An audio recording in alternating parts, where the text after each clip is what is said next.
Hello friends, मैं आज आपको महाभारत के द्रोण पर्व के 12वें दिन हुए सात्यकी और कर्ण के बीच में हुए युद्ध के बारे में बताऊंगा। और आप अगर इसे पढ़ना चाहें तो मैंने डिस्क्रिप्शन पर स्क्रीनशॉट की लिंक डाल दी है, आप उसे खोलकर पढ़ सकते हैं। चलो अब हम वीडियो शुरू करते हैं। अर्जुन संशप्तकों का भीषण संहार कर आ रहे थे।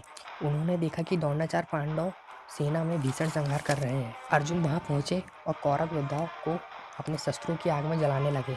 जहां कितनों ने प्राण त्याग दिए, उनमें से जो उठते गिरते भागने लगे, उन योद्धाओं को अर्जुन ने युद्ध के नियम का स्मरण करते हुए नहीं मारा।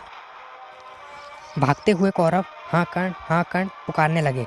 शरणार्थियों की पुकार सुनकर वीरों डरो मत, ऐसा कहकर कर्ण अर्जुन का सामना करने चला। कर्ण अस्त्र विद्याओं में श्रेष्ठ था।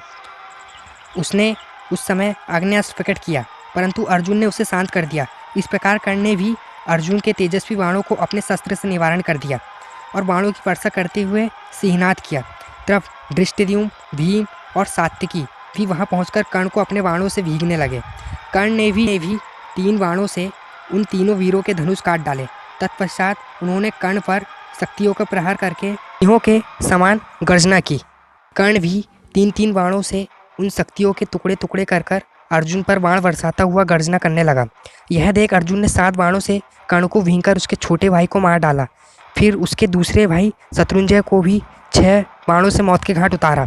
उसके बाद एक भाला मारकर विपाट को के भी मस्तक को काटकर रथ से नीचे गिरा दिया। इस प्रकार कौरव के देखते देखते और कर्ण के सामने ही उसके तीनों भाइयों को अर्जुन ने अकेले ही मार डाला।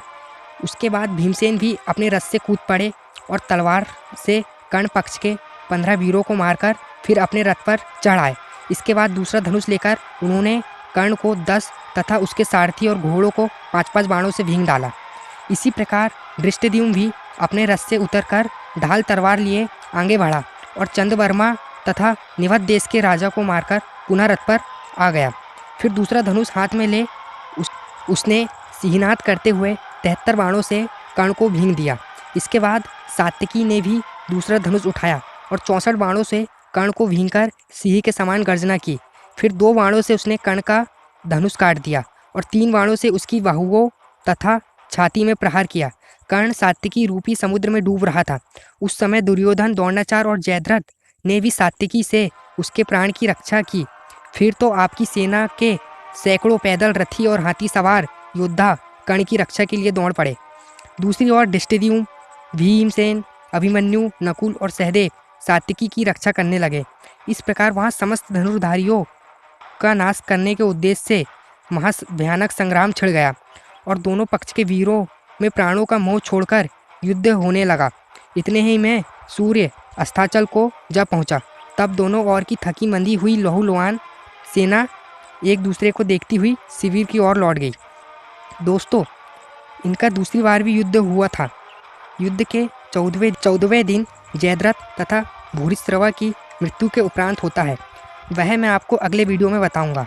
ये मैंने आपको युद्ध के 12वें दिन का प्रसंग आपको बताया था। अगर हम किसी भी योद्धा की तुलना करते हैं तो हमें उसके सारे युद्ध को देखना चाहिए, इसलिए मैंने आपको आज इस युद्ध के बारे में बताया था। आप अगले वीडियो में वह युद्ध देख सकेंगे। धन्यवाद।